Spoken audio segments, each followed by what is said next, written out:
My mother-in-law swapped my family heirloom for a fake before the wedding. Look, I've been working as an antique conservator and jeweler for about 10 years now. I see beautiful things every single day, but the most important piece I own isn't some fancy inventory item. It's an old Edwardian platinum necklace with a 3-carat old European cut diamond right in the middle. My grandmother left it to me when she passed away. To anyone else, it's just a nice vintage piece, but to me, it's literally the only physical thing I have left of her. It stays locked in our heavy home safe, and I rarely ever take it out. My husband Brandon and I have been married for 3 years. Brandon is great. Seriously, he's supportive and grounded. His family, though, that's a different story. His mom, Eleanor, is completely obsessed with optics. She lives in this massive suburban house she can't afford, maxing out credit cards just to look like she comes from old money. Her daughter, my sister-in-law Chloe, is basically a mini version of her. So when Chloe got engaged to a guy from one of the wealthiest families in our city, Eleanor went into absolute overdrive trying to plan this massive, over-the-top wedding. A few weeks before the big day, Eleanor and Chloe came over for dinner. The second we finished eating, Eleanor did this weird thing where she suddenly got super sweet, leaning across the table and smiling at me. I immediately knew she wanted something. "Maya, honey," Eleanor started, her voice sounding incredibly forced. "We need to talk about Chloe's jewelry for the wedding. You know how traditional her fiancé's family is, and Chloe's dress just needs something spectacular. We were wondering, would you be open to letting her borrow your grandmother's necklace? Just for the ceremony and the pictures?" I literally felt my stomach drop. "Eleanor, I don't know. That necklace is over 100 years old and it's incredibly fragile. I really don't like taking it out of the vault. It's literally just for a few hours, Maya," Chloe whined, rolling her eyes a little. "It would mean so much to me. Aren't we supposed to be family?" Brandon looked at me and rubbed my shoulder. "Babe, it's just for the afternoon. I'll personally make sure she gives it right back to you at the reception. It would make a huge difference for my sister." I sat there looking at the three of them, feeling totally outnumbered. I didn't want to be the dramatic, selfish in-law who ruined the wedding aesthetic, so I hesitated, let out a sigh, and gave in. But I made them promise. The exact second the formal photos were done at the venue, that necklace was going right back into my hands. I thought I was just doing a stressful family favor. I had absolutely no idea what they were actually planning. The ceremony itself was incredibly extra. It was at this massive historic church downtown, and honestly, Chloe did look beautiful. As she walked down the aisle, I saw the necklace catching the light, throwing those classic deep vintage reflections across her dress. I felt a little pang of pride, thinking about my grandmother, and felt glad I'd said yes. Fast forward about 2 hours later. The reception was in full swing at a country club, and the formal family photos were finally over. Per our agreement, I walked down the hall to the bridal suite to go get my necklace back. When I knocked, Eleanor opened the door just a crack. The second she saw me, her face completely changed. She looked totally flustered. "Oh, Maya. Hey," she said, quickly stepping out into the hallway and pulling the door shut behind her. "We were just about to come look for you." Chloe's exhausted and changing into her party dress, so she already took it off. "Oh, perfect," I said, holding out my hand. "I'll just take it now so I can lock it in my bag." Eleanor reached into her purse, pulled out a little velvet jewelry box, and tossed it into my hand. "Thank you so much, dear. It really completed the look." I popped the box open right there. The platinum filigree looked fine, but the second my eyes hit the center stone, my brain short-circuited. I've spent a decade looking at diamonds. Real old European cuts have this specific, deep, chunky way they reflect light. The stone in this box was throwing off these wild, hyper-bright, rainbow-colored flashes. It looked totally glassy. My heart started hammering against my ribs. Without thinking, I reached into my clutch and pulled out my jeweler's loupe, the little magnifying lens I always keep on me. Eleanor's face went totally pale, and she let out this annoyed, defensive scoff. "Maya, are you serious? You're seriously inspecting it right here in the hallway? It's exactly how you gave it to us." I didn't even answer her. I pressed the lens to my eye, brought the necklace right up to my face, and looked. I couldn't breathe. A real diamond has tiny natural imperfections, sharp facets, and a very specific structure. The stone in this box was flawlessly clear, completely dead inside, and the edges of the cuts were slightly rounded. It was a machine-made cubic zirconia, a $20 fake. Someone had literally taken my grandmother's diamond out of the metal and replaced it with a piece of junk. I stood there in the middle of this loud hallway, with the bass from the reception music thumping through the walls, just staring at the box.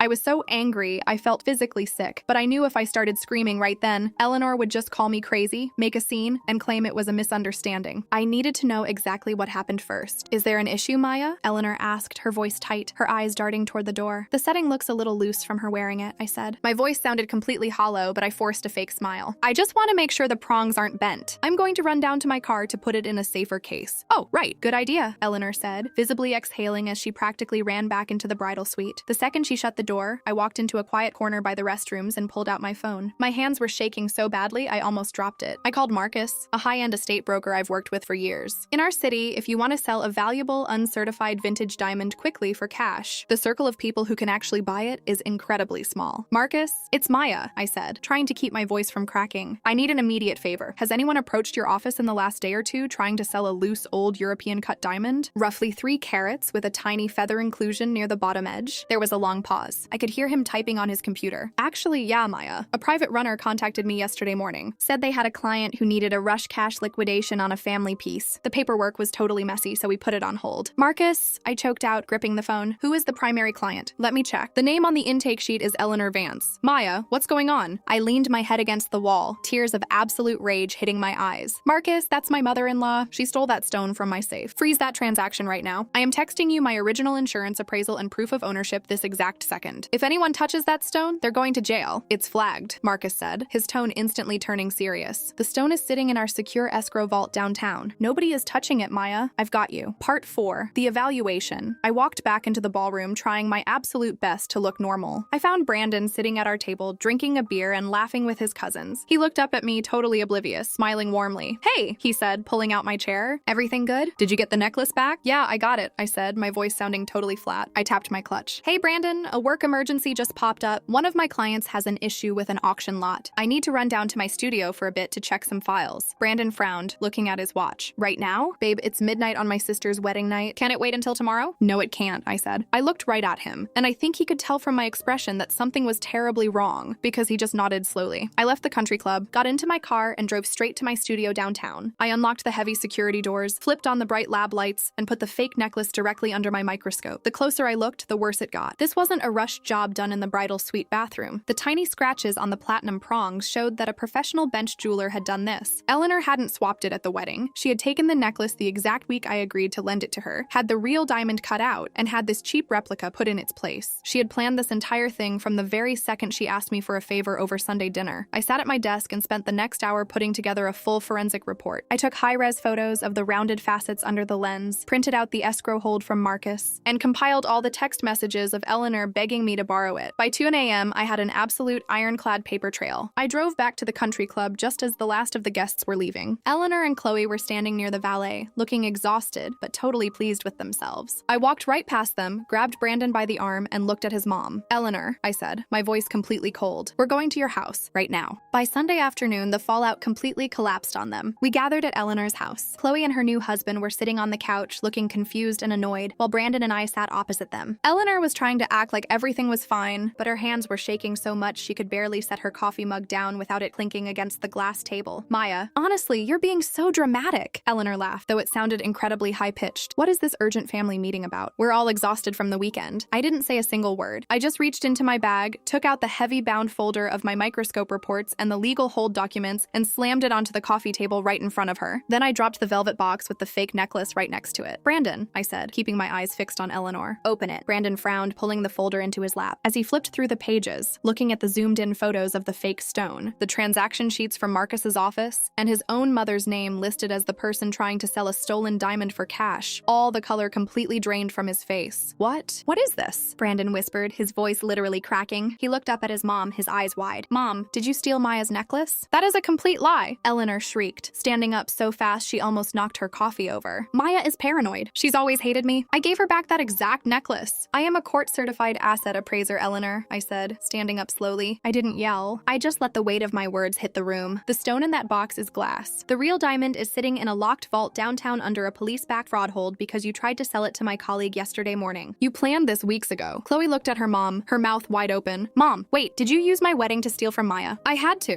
Eleanor suddenly burst into tears, her whole confident posture completely collapsing. She dropped back onto the sofa, sobbing into her hands. The caterers were going to cancel. The venue was threatening to lock the doors, and Chloe's dress wasn't paid for. I didn't have the money. I thought Maya would just put it back in her safe and never look at it closely. I was going to buy it back from the broker in a few months, I swear. You don't have any money to buy it back, Eleanor, I said, looking down at her. I felt absolutely zero pity. You ruined your daughter's wedding and betrayed your family just to buy a fake lifestyle for one afternoon. The living room went dead silent, except for Eleanor's quiet sobbing. Brandon just sat there with his head in his hands, looking completely broken. I could tell he was drowning in shame, completely horrified by what his mother had done. Finally, he looked up at me, his eyes totally red. Maya, I am so sorry, he whispered, his voice shaking. I had no idea. What do you want to do? Whatever you want, I'll support it. I looked at Eleanor, who was staring up at me, absolutely terrified. You have two choices, Eleanor, I said cleanly. Option 1, you sign over the title of your car to me today, and you sign a notarized promissory note to pay for the full cost of a master jeweler to rebuild and reset my grandmother's necklace. Option 2, I take this folder straight to the police precinct tomorrow morning and let them handle a grand larceny charge. You have 5 minutes to decide. Please don't call the police. Release, Eleanor choked out, nodding frantically. I'll sign it. I'll sign whatever you want. Please don't ruin our family name. You already did that, I said. By Monday afternoon, the nightmare was mostly over. With the legal paperwork signed, Marcus's office released the diamond back to me. I spent 3 hours at my own workbench, carefully cleaning the old platinum setting, straightening the prongs, and resetting my grandmother's diamond back where it belonged. Things are completely different now. Eleanor had to sell her car, move into a small apartment, and her social standing is completely gone. Brandon and I made the decision to go completely no contact with her. It was a brutal choice, but we needed to protect our own life and our marriage. Later that night, I held the necklace up under the soft light of our living room. The center diamond caught the light, sparkling with that deep, beautiful fire that a piece of cheap plastic could never replicate. The whole experience was incredibly painful, but it taught me one thing. A fake can never stand up to the truth, and the things that truly matter will always find their way back to you.